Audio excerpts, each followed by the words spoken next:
নাহমাদুহু ওয়া নুসাল্লি আলা রাসূলিল কারীম আম্মা বাদ।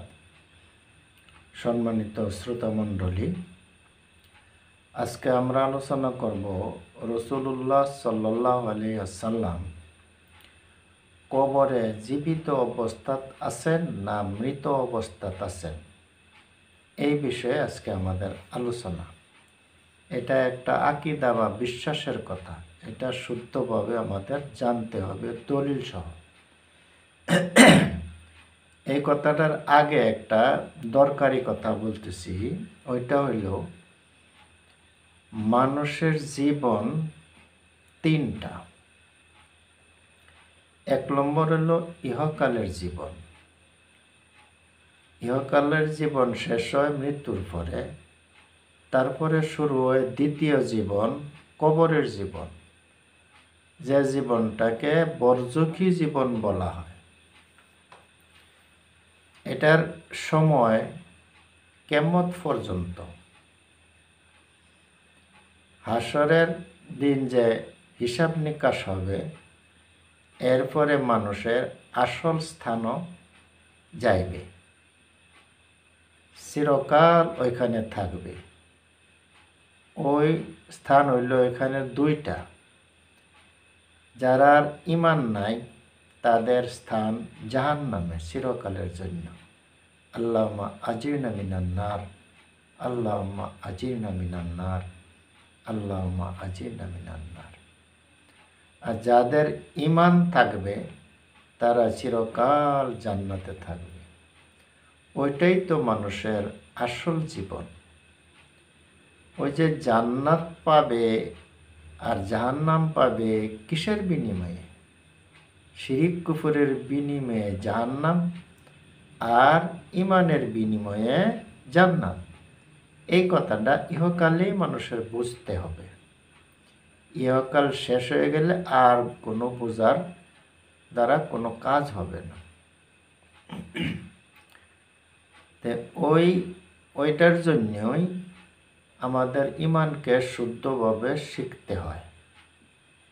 ঈমান শিখবার জন্য তিনটা সবক পড়তে হয়। এক নম্বর ঈমানের গঠন, দুই নম্বর ঈমান কিসের দ্বারা ভঙ্গ হয় ওইগুলো জানতে হয়, তিন নম্বর আকীদা বা বিশ্বাসের কথা জানতে হয়, যেটা আমাদের এখন চলতেছে। এই তিনটা শিক্ষা যার শুদ্ধভাবে আছে, সম্পূর্ণ যতটুক লাগে অতটুক আছে, এই মানুষটার শতকরায় আশা করা যায় যে ঈমান লইয়া মরতে পারবে আর জান্নাতবাসী হবে। যাই হোক ভাইয়েরা, এখন আসল কথায় যাই। রাসূলুল্লাহ সাল্লাল্লাহু আলাইহি ওয়াসাল্লাম কবরে জীবিত অবস্থাত আছেন না মৃত অবস্থাত? আমাদের এটা জানিয়ে রাখা দরকার যে হুজুর সাল্লাল্লাহু আলাইহি সাল্লাম কবরে জীবিত অবস্থাত আছেন। ওনার শরীর অক্ষত, ওনাকে অন্ন প্রদান করা হয়, মানে রিজক দেওয়া হয়। উনি ইবাদতও করেন। এই চারটা কথা বলা হইল। এটা যে শুধু আমাদের নবীর জন্য নির্দিষ্ট এ কথা না, সমস্ত নবীর একই কথা। সমস্ত নবী কবর জীবিত, শরীর অক্ষত, ওনাদের রিজক প্রদান করা হয়, ওনারা ইবাদত করেন। এই চারটা কথা বিশ্বাস করা আমাদের জরুরি। এটা আকীদার কথা, বিশ্বাসের কথা।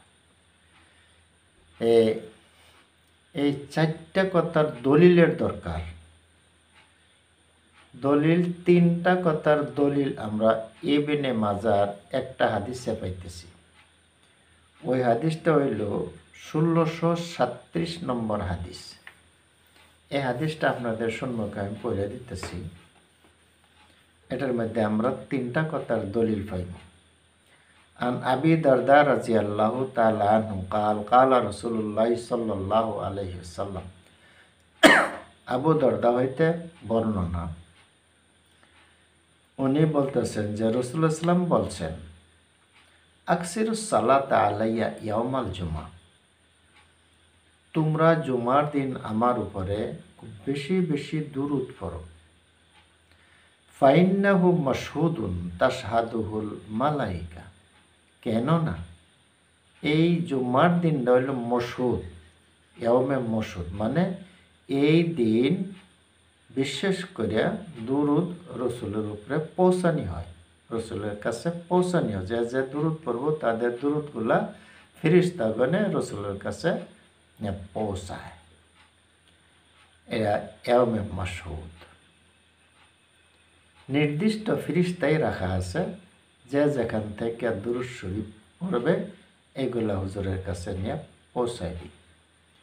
ওয়াইন্না আহাদান লা ইউসাল্লি আলাইয়া ইল্লা উরিজাত আলাইয়া সালাতুহু হাত্তা ইয়াফরুগা মিনহা, কেউ যদি তোমাদের দুরূদ পড়ে আমার উপরে, এইটার দুরূদটা শেষ হইতে না হইতেই আমার কাছে পৌঁছানি হয়, এত দ্রুত পৌঁছানি হয়। এই কথা শোনার পর রাবি বর্ণনাকারী হুজুরের কাছে একটা প্রশ্ন করতেছেন, কালা কুলতু, উনি বলতেছেন আমি বলছি হুজুরকে বাদাল মত, ইন্তেকালের পরেও? কালা ও বাদাল, হুজুর বলছেন হ্যাঁ, এবং মরার পরেও। এরপরে হাদিস আছে ইন্নাল্লাহ হাররাম আলাল আরদি আন তাকুলা আজসাদাল আম্বিয়া, আম্বিয়াগণের শরীরকে বক্ষণ করাটা জমিনের উপরে হারাম করছেন আল্লাহ তাআলা। এই জন্য আম্বিয়াগণের শরীর অক্ষত, মাটিয়ে খায় না। ফা নবিউল্লাহ হাইয়ুন ইরজাক, আল্লাহর নবী জীবিত অন্ন প্রদান করা হয়, রিজক দেওয়া হয়। তো এই হাদিসে আমরা তিনটা কথার দলিল পাইলাম। যে রসুল জীবিত, এটা পাইলাম নবিউল্লাহ হাইয়ুন এই বাক্যের মধ্যে।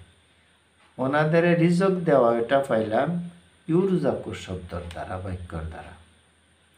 দুইটা পাইলাম। 3 নম্বর হইল ওনাদের শরীর যে অক্ষত, এটা পাইলে ইন্নাল্লাহ হাররামা আলাল আরদে আন তাকুলা আজসাদাল আম্বিয়া এই বাক্যর দ্বারা।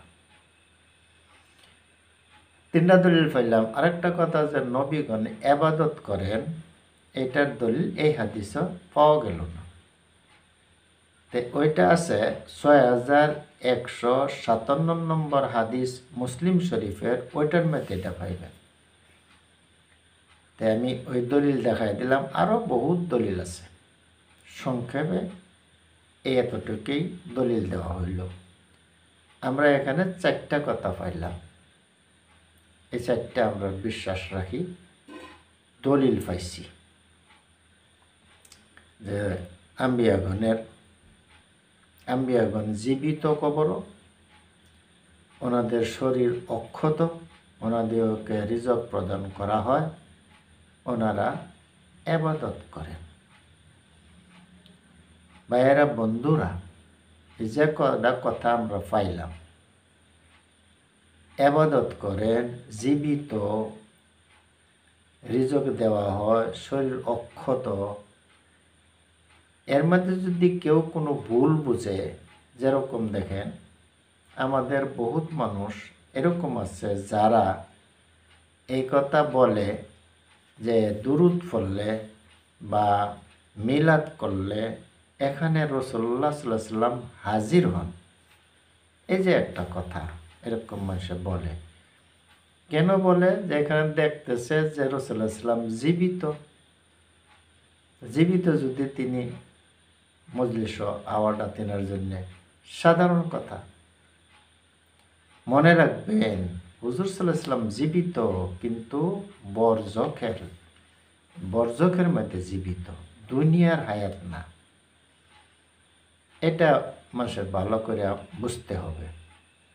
যারা এরকম বিশ্বাস রাখে তাদের বুঝতে হবে যে এটা বরজখের হায়াত। দুনিয়ার আর বরজখের মধ্যে পার্থক্য।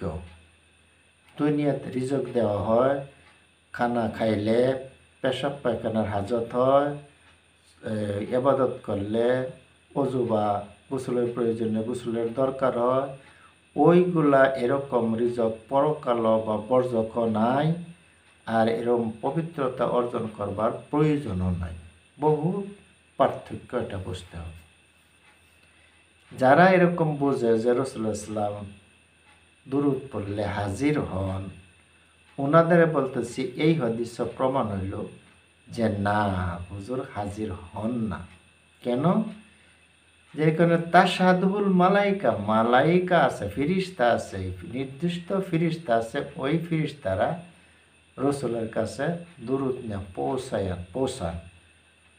রাসূলুল্লাহ সাল্লাল্লাহু আলাইহি ওয়াসাল্লামে ঘরে ঘরে মজলিসে মজলিসে দুরূদের জন্য মানে যান না, উনি কবর আছেন, ওইখানে পৌঁছানি হয়। তো যাই হোক বন্ধুগণ, আজকে মাত্র এই কথাটাই কওয়া হইল, এই 4টা বিশ্বাসের কথা। আগামীতে সামনে ভিডিওতে ইনশাআল্লাহ এই যে মানুষ মরার পরে দুনিয়া আসতে পারে না নাই, ওইগুলার দলিল দেয়া বলা হবে।